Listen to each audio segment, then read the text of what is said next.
ایک سنار کے انتقال کے بعد اس کا خاندان مصیبت میں پڑ گیا، حتیٰ کہ کھانے پینے کے بھی لالے پڑ گئے۔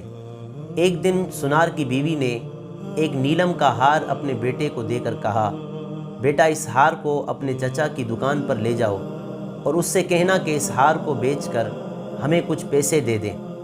وہ بیٹا ہار لے کر چچا کی دکان پر پہنچا۔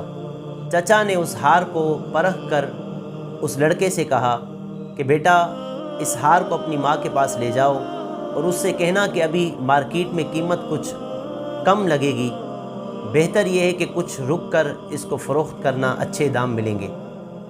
اور اسے کچھ پیسے دے کر کہا کہ بیٹا یہ پیسے گھر لے جاؤ اور کل سے تم دکان پر آ جانا۔ وہ لڑکا روز مرہ اس دکان پر آنے لگا، ہیرے اور جواہرات کی پرکھ کا کام سیکھنے لگا، حتیٰ کہ وہ ماہر بن گیا۔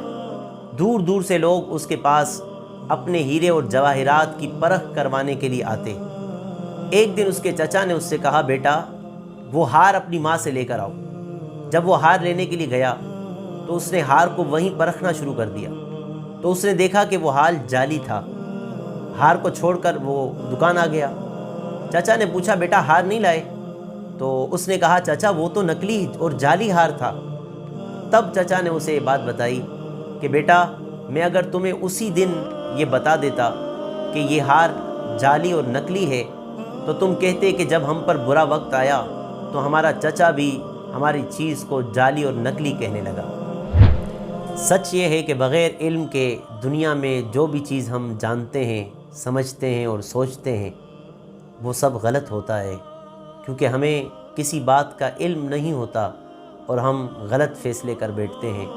کبھی کبھی ایسی ہی غلط فہمیوں کی وجہ سے رشتے بگڑتے ہیں۔